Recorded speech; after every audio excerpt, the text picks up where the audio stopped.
की लखनऊ से खबर, जहां विधान परिषद सभापति मानवेंद्र सिंह की चेतावनी, नेता सदन सभी मंत्री निर्धारित समय पर दे प्रश्नों का जवाब। आपको बता दें, समय पर जवाब ना देने वाले अधिकारियों पर कार्रवाई करें, सभापति का कहना है। विधान परिषद के पास भी अपने अधिकार हैं, विधान परिषद अपने अधिकारों का प्रयोग करेगा। विधान परिषद में कांग्रेस एमएलसी दीपक सिंह ने सवाल उठाया था। आपको बता दें, मंत्रियों अधिकारियों द्वारा निर्धारित समय में प्रश्न का जवाब ना देने का मुद्दा उठाया गया था और उसके बाद सभापति का ये कहना है, विधान परिषद के पास भी अपने अधिकार हैं, नेता सदन सभी मंत्री निर्धारित समय पर प्रश्नों के जवाब दें।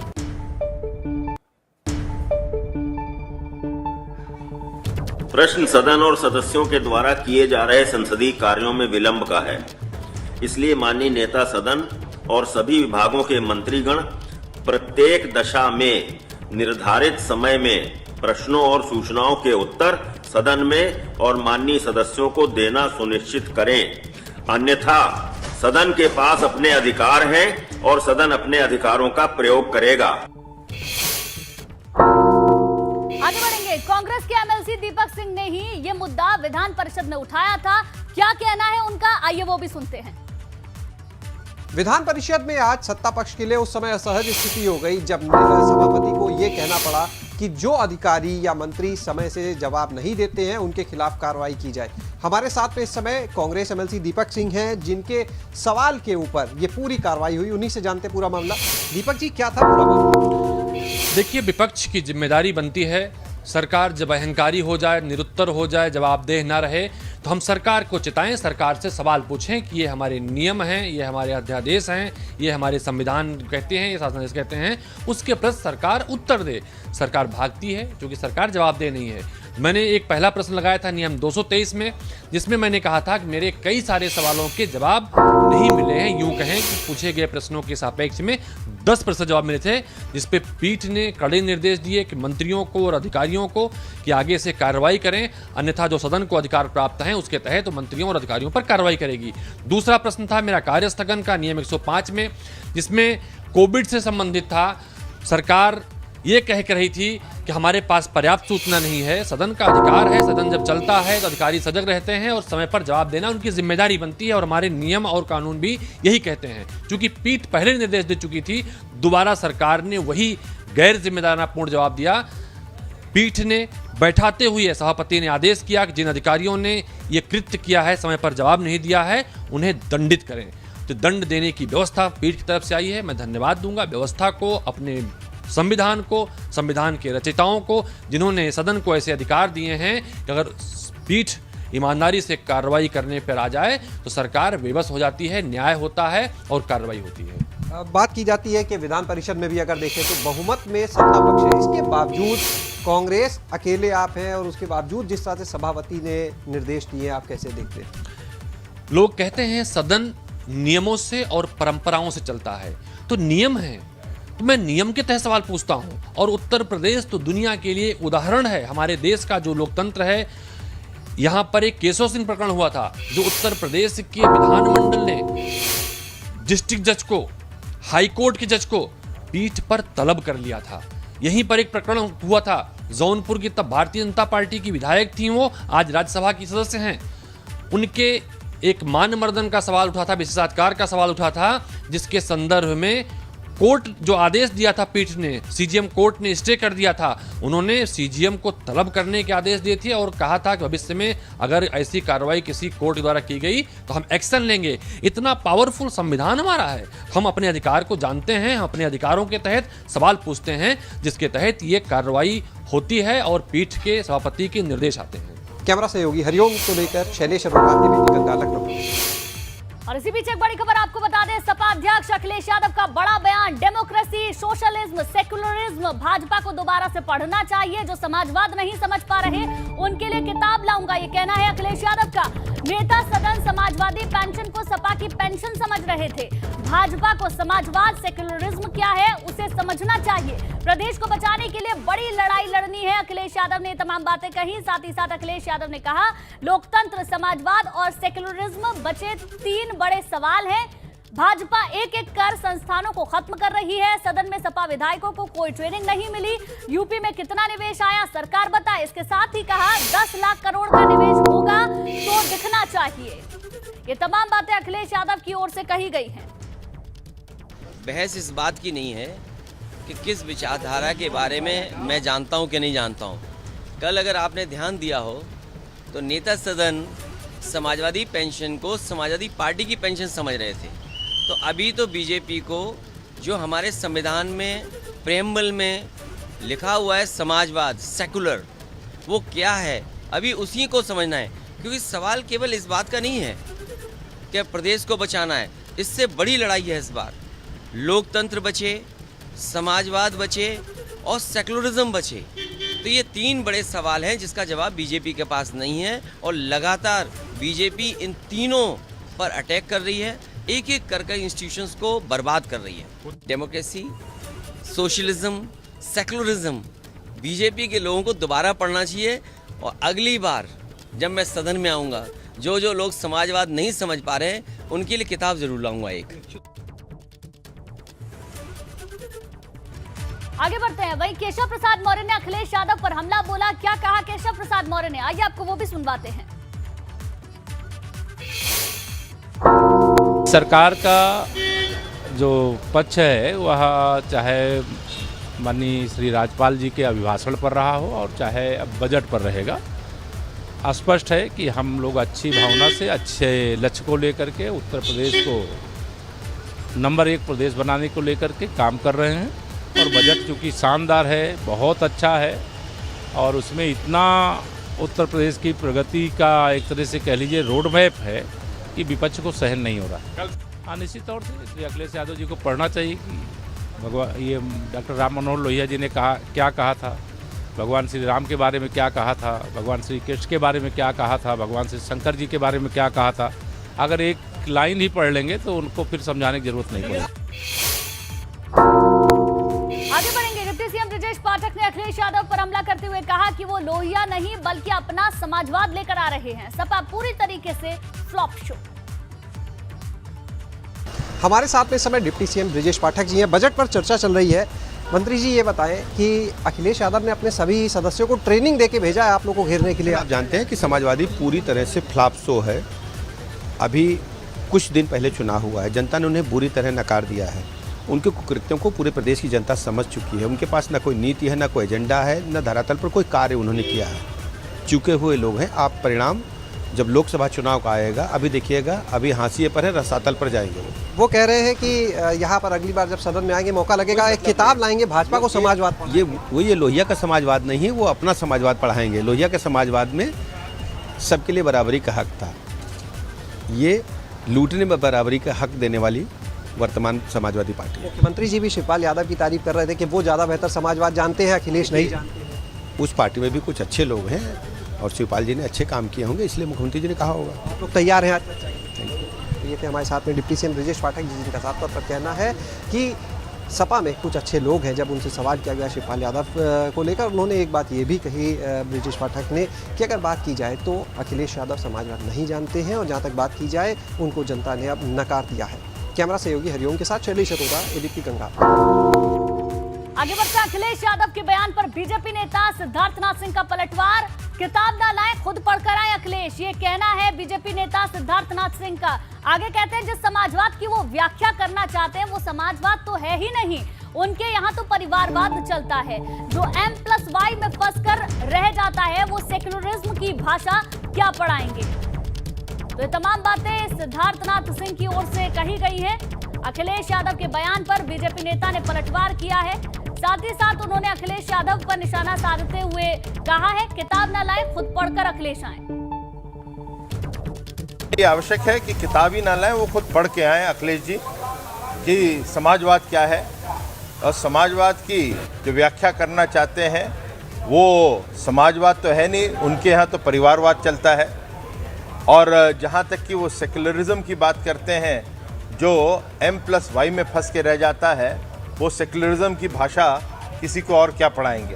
तो अखिलेश जी किताब जरूर लाइए, मैं पहले पढ़ के आइए। और इसी बीच एक बड़ी खबर आपको बता दें, देवबंद में चल रहे जमीयत उलेमाए हिंद के सम्मेलन में मौलाना महमूद मदनी भावुक हो गए। उन्होंने मंच से आरोप लगाया कि लोगों को बांटने की कोशिश हो रही है। वो हर चीज से समझौता कर लेंगे, देश से नहीं करेंगे। उन्होंने देश में नफरत की जो बातें हो रही हैं उन्हें खत्म करने की बात को भी कहा है। साथ ही साथ उन्होंने कहा कि लोगों को बांटने की कोशिश की जा रही है और इस दौरान वो भावुक भी हुए।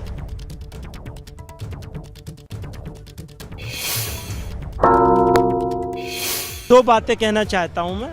एक तो ये कि मुल्क के हालात और सरकारों की खामोशी ये अफसोसनाक है और ये हालत बदलनी चाहिए। मुल्क के जो चिंता करने वाले, फिक्र करने वाले लोग हैं, इस देश के लोग हैं, उन्हें इसको संभालना होगा और मुल्क में ये जो बांटने वाला वातावरण है इसको ख़त्म करना होगा। नफरत के खेल को बंद करना और करवाना होगा।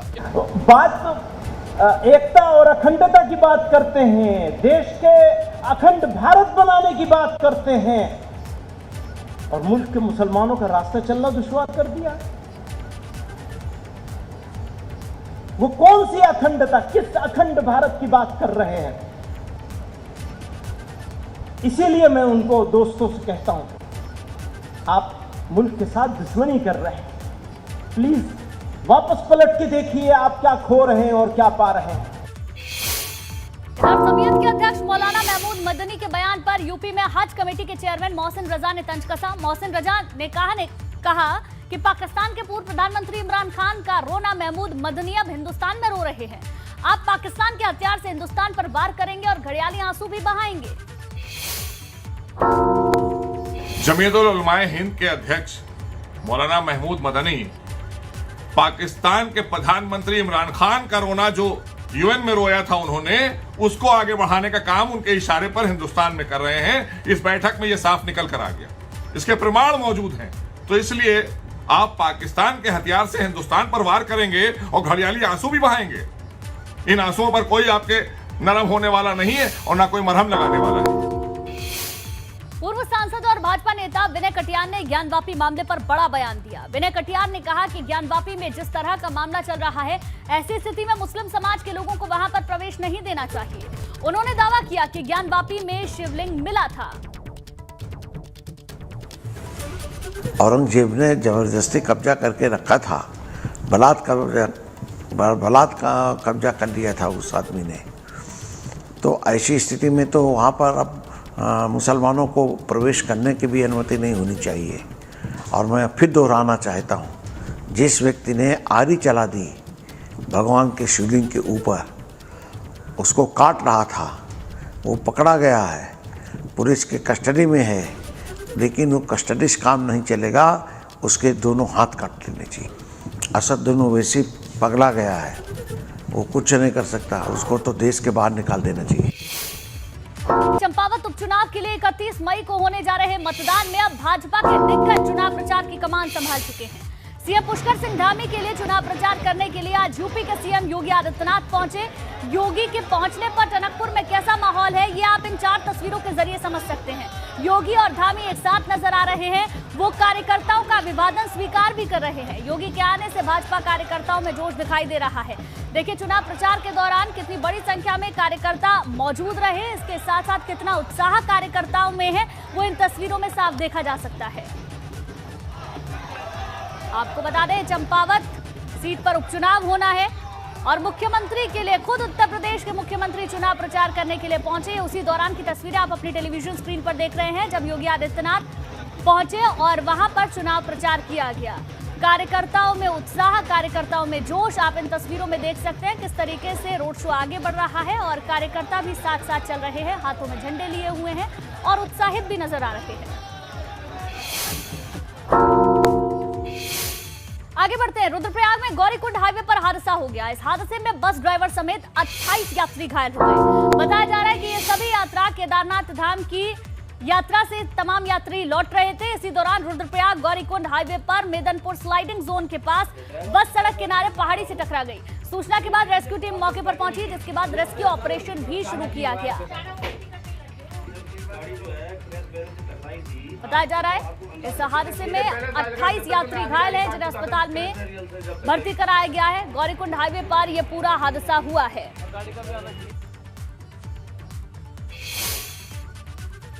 आगे बढ़ते हैं, देहरादून से बड़ी खबर, जहां चारधाम यात्रा मार्ग पर घोड़े खच्चरों की मौत का मामला अब गर्माता जा रहा है। भाजपा सांसद मेनका गांधी ने पर्यटन मंत्री सतपाल महाराज से बात की है।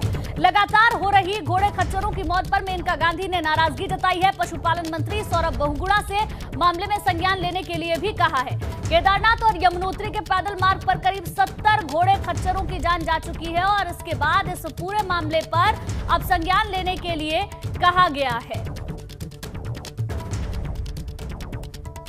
तो ये बड़ी खबर आपको देहरादून से बता दें, जहां चारधाम यात्रा मार्ग पर घोड़े खच्चरों की मौत का मामला लगातार गर्मा रहा है। भाजपा सांसद मेनका गांधी ने पर्यटन मंत्री सतपाल महाराज से बातचीत भी की है।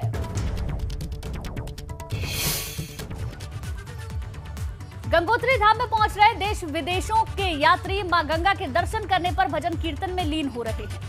तस्वीरें अब आपको दिखाते हैं। मां गंगा के दरबार की ये तस्वीरें हैं। यात्री भजन कीर्तन किस तरीके से कर रहे हैं वो आप इन तस्वीरों में देखकर अंदाजा लगा सकते हैं। देखिए, बरसात भी वहां पर हो रही है और उन सबके बीच में यात्री भजन कीर्तन करते हुए नजर आ रहे हैं। गंगोत्री धाम की तस्वीरें आप देख रहे हैं, जहां जो यात्री दूर दराज से पहुंचे हैं वो झूम रहे हैं, गा रहे हैं और पूरी तरीके से लीन नजर आ रहे हैं।